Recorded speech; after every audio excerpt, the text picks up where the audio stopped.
우리가 살고 있는 이 시대 소명에 관해서 혹은 부르심에 관해서 쓰여진 많은 저작들 가운데 기독교적 가치관을 잘 반영한 아주 탁월한 작품 하나가 있다면 오스기니스라는 사람이 쓴 소명이라는 책이 있습니다.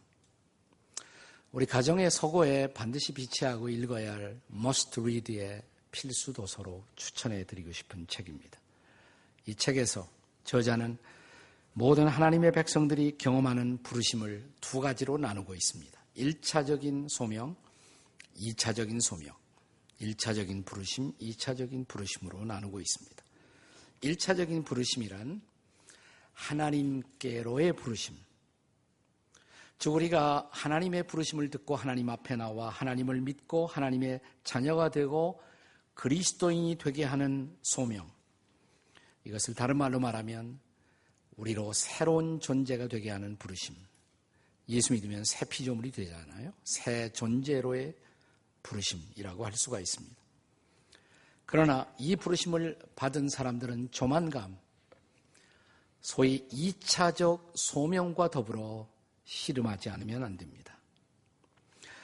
2차적 소명, 2차적 부르심이란 다른 말로 사역계로의 부르심이라고 할 수가 있습니다. 내가 그리스도인이 되었지만 하나님의 백성이 되었지만 그러나 이제부터 내가 그리스도인으로 하나님의 자녀로 어디에서 무슨 일로 하나님을 섬길 것인가 라는 이 과제가 바로 사역의 소명인 것입니다. 오늘 이 주일 예배 자리에 나와 있는 여러분들 대부분은 아마도 1차적 소명을 이미 경험하신 분들입니다. 그러니까 내가 예수를 믿었다면, 하나님의 자녀가 되었다면, 구원을 확신한다면 우리는 모두 1차적 부르심을 받고 그리스도 안에 새로운 피조물이 되고 하나님의 자녀가 된 것입니다. 그러나 여기 있는 상당한 분들은 아직도 내가 그리스도인이긴 하지만 하나님의 백성이긴 하지만 그러나 나머지 내 여생을 두고 어디에서 무슨 일로 하나님을 섬겨야 할 것인가 라는 문제를 붙들고 아직도 씨름하고 기도하고 있는 분들이 상당히 많을 것입니다. 우리가 소명을 감당하고 살아야 한다는 의미가 반드시 교회 내의 어떤 사역을 해야 한다는 것을 의미하는 것은 아닙니다. 오스기니스는 이런 생각을, 소명을 받으면 반드시 교회 안에 들어와서 어떤 일을 해야 한다는 생각을 소명에 대한 가톨릭적 왜곡이라고 부르고 있습니다. 중세기 가톨릭 시대에 소명이라고 그러면 그것은 을의 성직자가 되는 것 혹은 교회에서 직접적으로 주어지는 어떤 과제를 감당하는 것을 뜻했습니다. 따라서 교회와 관련된 영적 사역은 가장 높은 소명이고 세상에서의 모든 일은 낮은 소명이라는 생각이 있었습니다. 이런 생각은 자연스럽게 교회 안에 일은 열심히 하게 만들지만 세상적인 일에 관해서는 아무런 책임을 지지 않을 가능성이 많습니다. 그것이 중세기의 다크 에이지의 어두운 시대의 비극이었다라고 할 수가 있습니다. 자, 그런데 이런 생각을 바꾸는, 교정하는 일대 개혁적인 사건이 일어납니다. 그것이 바로 종교개혁이었어요. 종교개혁은 여러 가지로 많은 영향을 끼쳤지만 종교개혁의 가장 커다란 기여 중에 하나는 소위 모든 직업이 바로 하나님의 부르심이다 라는 생각을 사람들의 마음속에 가져다 준 것입니다. 다시 말하면 교회 안에서 일하는 일만 소명이 아니라 내가 세상 한복판 속에서 내게 주어진 모든 일이 바로 거룩한 일일 수가 있다. 모든 직업의 성직성, 이것을 종교개혁자들이 강조했던 것입니다. 자, 그럼에도 불구하고 이래서 종교개혁이 일어났음에도 불구하고 오늘날 심지어 개신교 안에서도 이 소명에 대한 이원론적인 편견, 다시 말하면 교회와 직접 관련된 일들은 거룩하고 높은 소명이지만 그 밖의 일은 낮은 소명 혹은 관심을 갖지 말아야 할 일인 것처럼 가르쳐지고 이해되어지는 소명과는 오늘날 개신교회 안에서도 그대로 존재하고 있다는 것입니다. 따라서 오늘날도 우리가 어떤 사람들이 전임 사역자로서 목사가 되기 위해서 신학교에 간다. 그러면 소명받았다는 말을 합니다. 그러나 직업에 대해서는 소명받았다는 소리를 별로 하지 않거든요. 네. 이것을 가리켜서 바로 개신교 안에서 여전히 존재하는 소명에 대한 가톨릭적 왜곡이다. 이렇게 오스기니스는 지적하고 있습니다. 사실상 종교개혁자들이 주장한 소위 직업관 중에는 직업의 유형 자체가 직업을 거룩하게 하는 것은 아니다. 물론 예외는 있어요. 죄를 범하게 하는 직업도 있을 수가 있습니다. 그거 빼놓고 매춘업 이런 것은 거룩한 직업일 수는 없죠. 그러나 그런 것을 빼놓고 직업의 유형이 직업의 거룩성을 결정하는 것이 아니라 직업에 임하는 동기, 직업을 수행하는 태도나 자세가 직업의 거룩함을 결정한다는 것입니다. 그래서 종교개혁자들은 심지어 물을 깃는 일, 우물에 가서 물을 기르는 것, 그것도 거룩한 일이다. 어떤 사람이 구두를 열심히 고치고 수선합니다. 구두 수선하는 직업, 거룩한 것이다. 하나님이 내게 일을 맡기셨다. 그걸 확신하고 그 일을 하고 있다면 그것은 거룩한 일이다. 심지어 아기의 기저귀를 가는 일, 주님이 내게 이렇게 이 일을 맡기셨다. 확신하고 남편이 아기의 기저귀를 갈고 있다면 그것은 거룩한 소명이라는 것입니다. 나는 여기는 남자들 가운데도 이런 거룩한 소명을 감당하는 분들이 일어나기를 주의 이름으로 축원합니다. 남자들이 별로 안 오신 모양이에요. 자, 옆에 있는 남자들에게 그런 소명도 잘 감당하십시다. 한번 해보세요. 시작. 그런 소명도 잘 감당하십시다. 네. 이 직업이라는 말을 영어로는 vocation이라고 말합니다. vocation. 근데 이 단어는 본래 라틴어 vocatio라는 단어에서부터 나오는 것입니다. 근데 vocatio라는 단어의 본래의 뜻이 calling, 소명이라는 뜻이에요. 그러니까 직업이 바로 소명이라는 것이에요. 바로 이 직업의 거룩한 소명관, 이것을 확립하는 일에 종교개혁은 매우 중요한 기여를 했던 것입니다. 그래서 차츰 사람들 가운데는 세상에서 나에게 주어진 일도 거룩한 소명이다. 사명감을 가지고 그 직업에 열심히 종사하는 많은 사람들이 생겨난 것은 다행스러운 일입니다.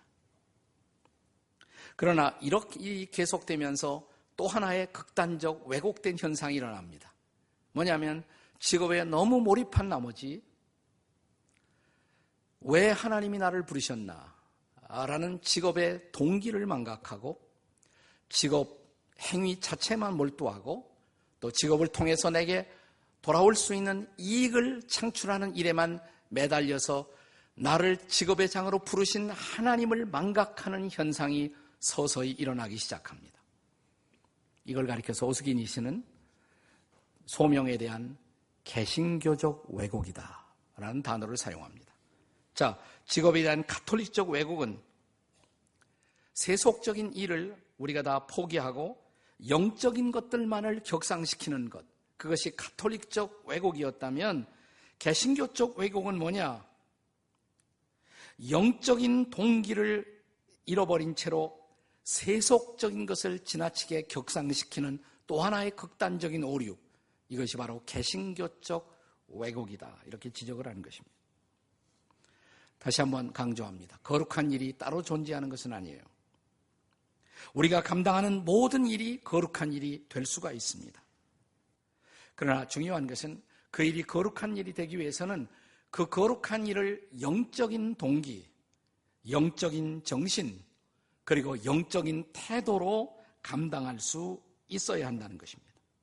그때에만 우리가 감당하는 모든 일이 거룩한 일, 거룩한 사역이 될 수가 있다는 것입니다. 그래서 오늘 우리는 과거 구약성경 에스라가 살고 있던 시대에 이제 이스라엘 백성들이 바벨론 포로에서 해방되어 시온의 땅으로 다시 돌아옵니다. 그리고 그들은 무너진 하나님의 단을 수축하고 성전을 건축하는 새로운 일을 시작합니다. 자, 이 일을 시작하는 백성들의 태도 속에서 우리는 하나님의 사역을 감당하는 바른 태도를 발견하고자 하는 것입니다. 자, 하나님의 사역을 감당하는 올바른 태도 어떻게 해야 할까요? 첫째로 찬송함으로 감당할 수 있어야 한다는 것입니다. 찬송함으로. 오늘 본문에 보면 성전의 기초가 놓여지는 그 순간 이스라엘 백성들이 제일 먼저 한 일이 뭘까? 하나님을 찬송하는 일이었어요. 자, 그들은 하나님을 찬양함으로 이 거룩한 일을 시작한 것입니다. 본문의 10절 말씀을 함께 같이 읽겠습니다. 같이 읽습니다. 시작.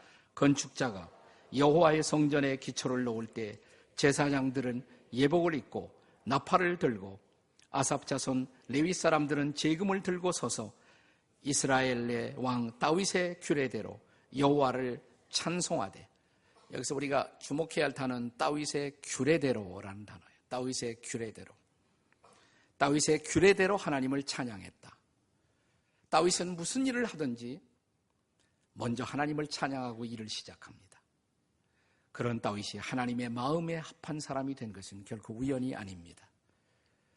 그것이 하나의 다윗 이후의 사람들에게 좋은 모본이 되고 전승이 되고 전통이 되고 규례가 된 것입니다. 그래서 다윗의 규례대로 그 일을 시작하면서 하나님을 먼저 찬양했다는 것입니다. 그렇습니다. 하나님의 일이라면 그것은 당연히 찬양과 경배로 시작됨이 마땅하지 않겠습니까? 이러한 전통과 규례는 신약 시대까지 나중에 계승되는 것입니다. 자, 그래서 우리가 로마서 12장 같은 데 보면 이제 바울 사도가 그리스도인들의 실제적인 삶, 봉사의 삶, 섬김의 삶을 가르치면서, 근데 우리가 정말 하나님을 섬기고 하나님 앞에 우리 자신을 드려 일하기 위해서 제일 먼저 해야 할 일이 뭘까? 로마서 12장 1절이 그 교훈을 가르치고 있죠. 자, 우리가 잘 아는 말씀인데 다 함께 같이 읽겠습니다. 시작. 그러므로 형제들아, 내가 하나님의 모든 자비하심으로 너희를 권하노니 너희의 몸을 하나님이 기뻐하시는 거룩한 산 제물로 드리라. 이는 너희가 드릴 영적 예배이니라. 우리가 하나님께 헌신한다는 것, 하나님의 일을 섬긴다는 것, 그 출발점이 뭐냐? 먼저 우리 자신을 드려야 한다는 것이에요. 그것이 바로 영적 예배라는 것입니다. 자, 하나님을 향한 일체의 섬김, 그것은 바로 하나님을 향한 우리의 헌신, 우리의 예배로 시작됨이 마땅하다는 것입니다. 우리가 사역을 찬양과 경배로 감당한다는 것은 무엇을 뜻합니까? 그것은 우리가 지금 감당하고자 하는 그 일이 그냥 사람이 아니라, 그냥 세속적인 일이 아니라 그것이 하나님의 일이라는 가치를 인정하는 것입니다. 중세기에 성당을 짓는 공사터 옆을 지나가던 사람이 거기서 일하는 인부들에게 물었다고 합니다. 아직 뭘 하는지 잘 몰랐으니까 뭘 하고 계시오? 그랬더니 인부 하나가 대답하기를 뭘 하다니요? 돈 벌고 있수다, 돈. 두 번째 사람이 인부가 이런 대답을 했다고 합니다. 뭘 하느냐고요? 보시다시피 집을 짓고 있습니다. 집을 짓고 있습니다. 세 번째 사람은 이런 대답을 했다고 그래요.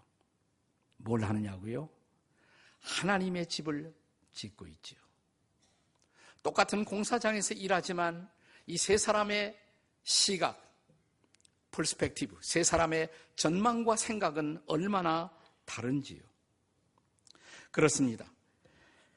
자, 이것은 우리가 하는 모든 일의 궁극적인 목적을 알고 있는 사람들만이 이 세 번째 사람 같은 대답을 할 수가 있을 것입니다.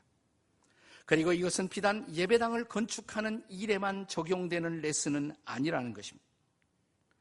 자, 우리들 그리스도인들이 하는 일, 우리에게 맡겨진 일, 그 일이 무슨 일이든 하나님이 나에게 이 일을 맡겨주셨다, 그걸 확신하고 그 일을 시작한다면 그 일은 마땅히 하나님을 찬양함으로 시작해야 할 것입니다. 그런데 내가 어떤 일을 지금 감당하고 있으면서 마음에 하나님을 향한 찬양이 없어요. 하나님을 향한 예배의 마음이 없다 하면 난 그 일 차라리 안 하는 게 낫다고 생각해요. 그 사람에게 먼저 회복돼야 할 것은 찬양하는 마음, 그리고 하나님을 경배하는 마음이 먼저 회복되어야 그 다음에 일은 비로소 의미를 가질 수가 있다는 것입니다. 그렇습니다. 여러분, 우리가 감당하는 그 사역이 정말 하나님이 맡기신 거룩한 사역이 되려면 무엇보다 첫째로 찬양함으로 이 일을 감당하는 여러분과 제가 되시기를 주의 이름으로 축복합니다. 옆에 있는 사람들에게 찬양하며 일하세요. 우리가 하나님의 일을 감당하는 두 번째 중요한 태도는 무엇일까? 둘째는 감사함으로 감당할 수 있어야 합니다. 감사함으로.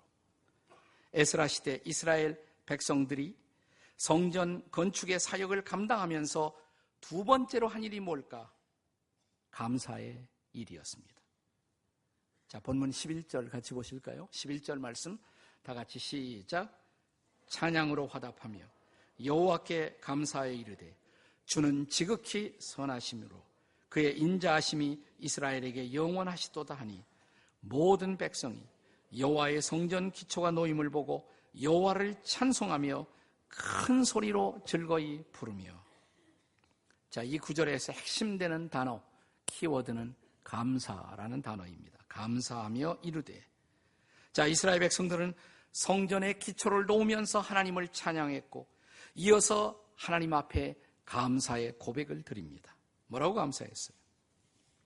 자, 지금까지 이스라엘 백성들이 살아왔던 역사를 정리해 볼 수 있다면 그들은 끊임없이 하나님께 불순종했고 하나님을 반역했고 또 하나님의 마음을 거스리는 죄 가운데서 살아왔습니다. 그것이 이스라엘 백성들이 바벨론 포로로 끌려갔고 70년 노예 생활을 한 직접적 원인이기도 했습니다. 아니, 그것 때문에 예루살렘 성전이 무너진 원인이라고도 할 수가 있습니다. 그러나 때가 찬 시각 하나님은 그 백성들을 포로에서부터 풀어주셨고 시온의 땅으로 돌아오게 하셨고 성전을 다시 건축하게 하십니다.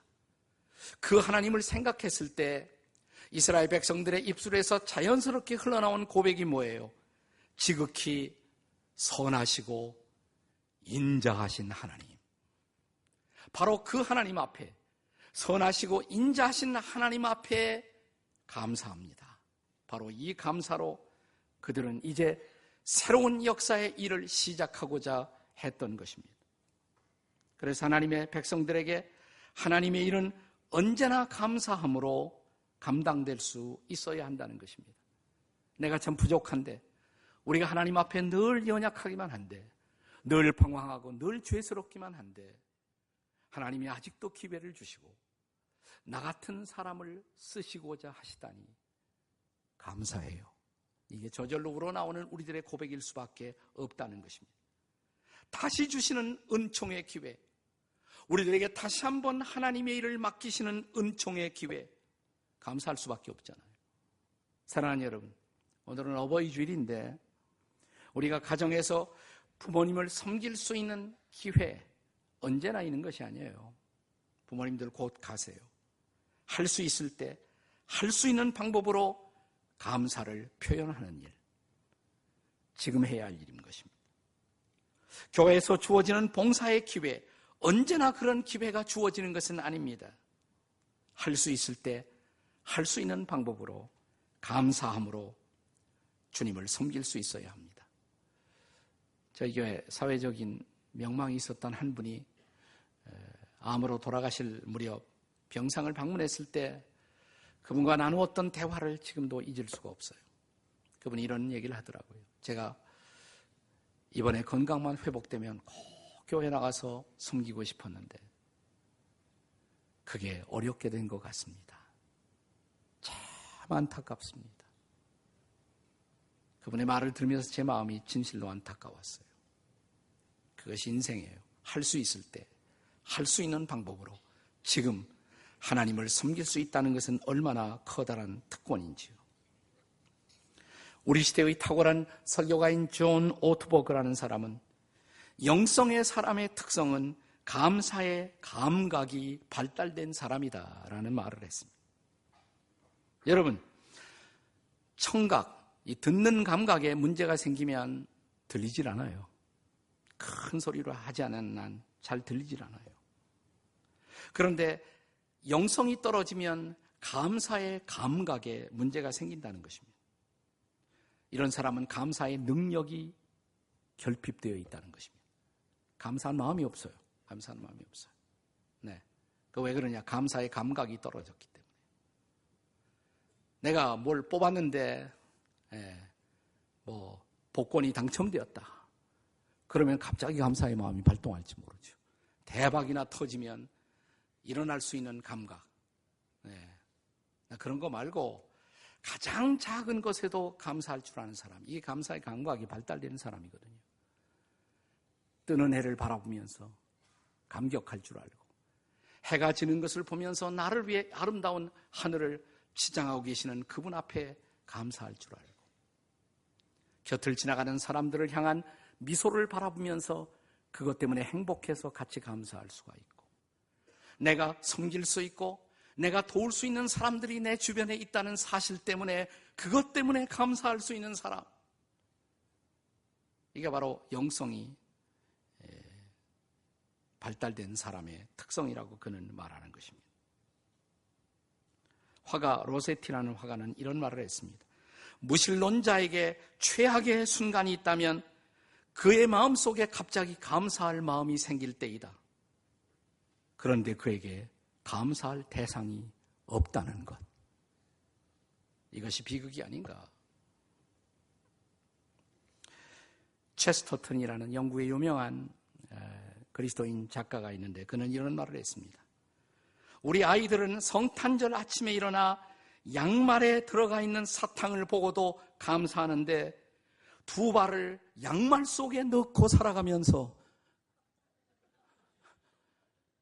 감사할 줄 모르다니. 사랑하는 여러분, 하나님을 알고 하나님을 신뢰하고 하나님과 동행하면서 하나님이 내게 맡겨주신 그 일을 오늘도 감당할 수 있다는 것, 이 벅찬 감사로 하루하루의 삶을 감당할 줄 아는 저와 여러분이 되시기를 주의 이름으로 축원합니다. 옆에 있는 사람에게 제발 감사하며 사세요. 이렇게 좀 제발 감사하며 사세요. 우리가 하나님의 사역을 감당하는 또 하나의 중요한 태도, 세 번째는 기쁨으로 감당해야 한다는 것입니다. 기쁨으로. 저는 지금까지 언급한 하나님의 일을 감당하는 태도들을 함께 나누고 있습니다. 찬송함으로 그 일을 하라고. 그 다음에 뭐예요? 감사함으로 그 일을 하라고. 세 번째는 기쁨으로 그 일을 하라고. 이 세 가지는 떨어져 있는 것이 아니에요. 연관되어 있어요. 연관되어 있습니다. 찬양하다 보면 감사하게 돼요.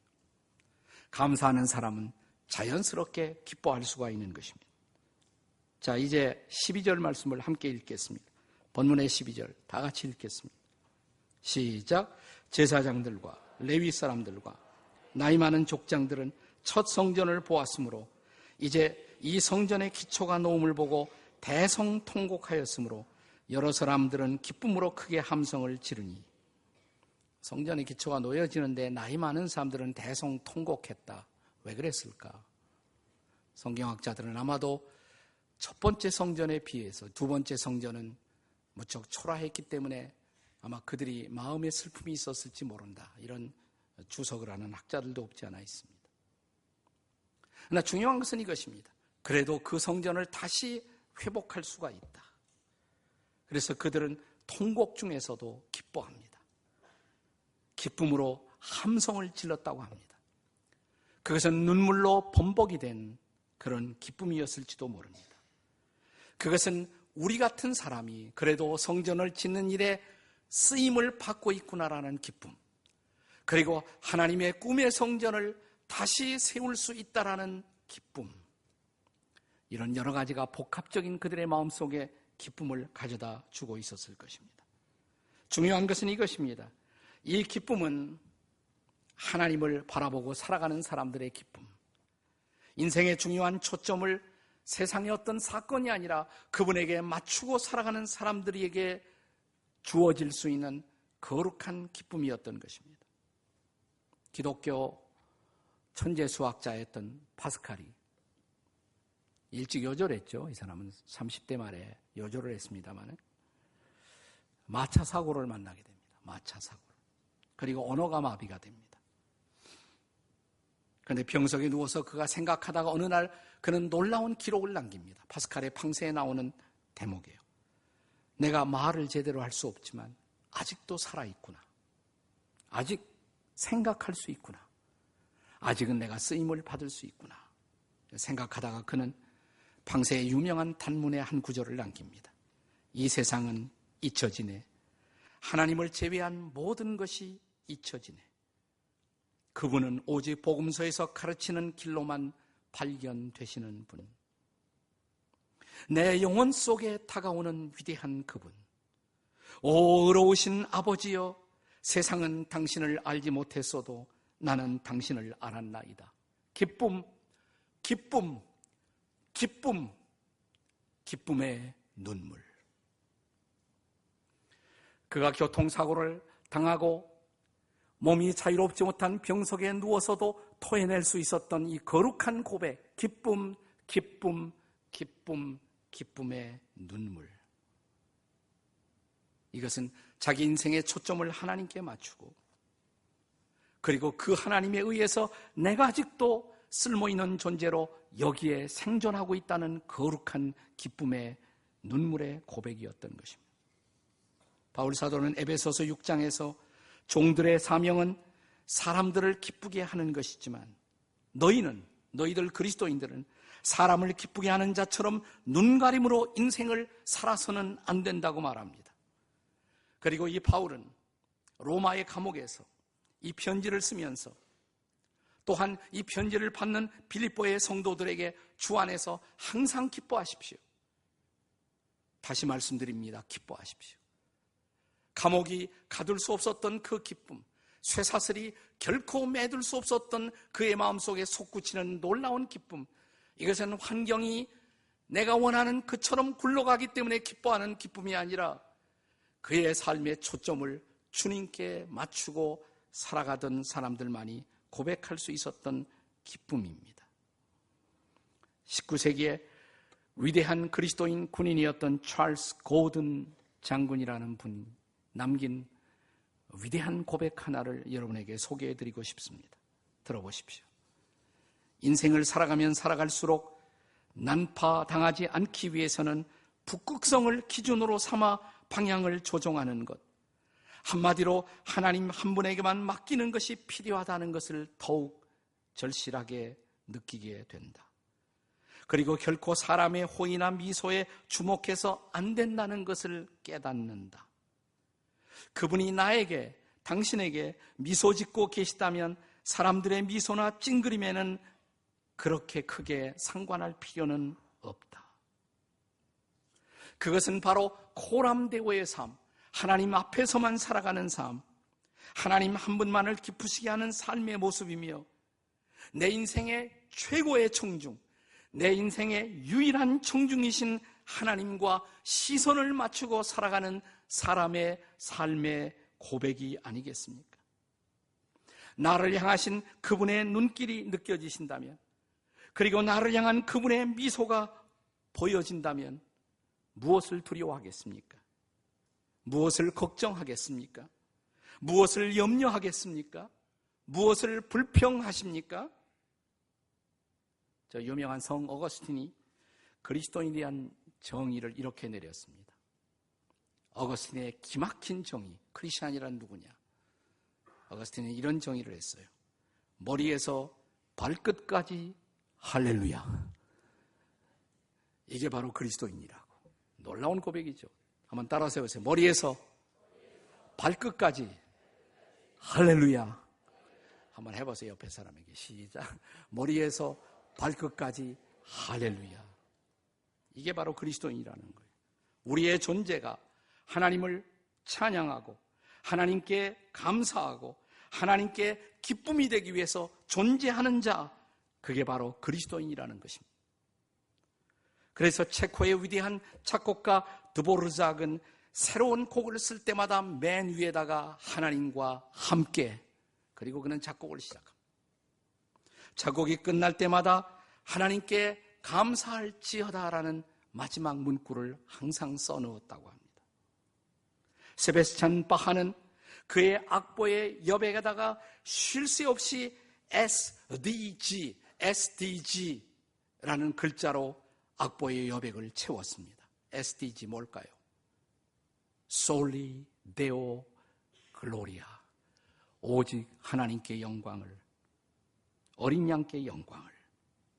그렇습니다. 사랑하는 여러분, 만약 저와 여러분, 우리 모두에게 맡겨진 그 모든 사역을 감당하는 우리의 생각, 우리의 태도가 찬송으로, 감사로, 기쁨으로 채워질 수 있다면 우리의 사역의 마당 얼만큼 달라질까요? 우리의 일상의 걸음 얼만큼 달라질 수 있을까요? 푸르고 아름다운 계절이 다가오고 있습니다. 이제 우리의 인생의 마지막 감당해야 할 우리 앞에 놓여있는 그 사역들을 향해서 우리가 찬송함으로 일어날 수 있다면, 감사함으로 나아갈 수 있다면, 그리고 기쁨으로 일어설 수 있다면 이 여름은 또 하나의 풍성한 하나님의 은혜를 경험하는 위대한 축제의 계절이 될 것을 믿습니다. 그 찬송 회복되어야 할 필요가 있지 않습니까? 그 감사 회복되어야 할 필요가 있지 않습니까? 여러분의 마음속에 주님이 주신 생동하는 기쁨, 그 회복이 이루어지는 이 날이 되시기를 주의 이름으로 축복합니다.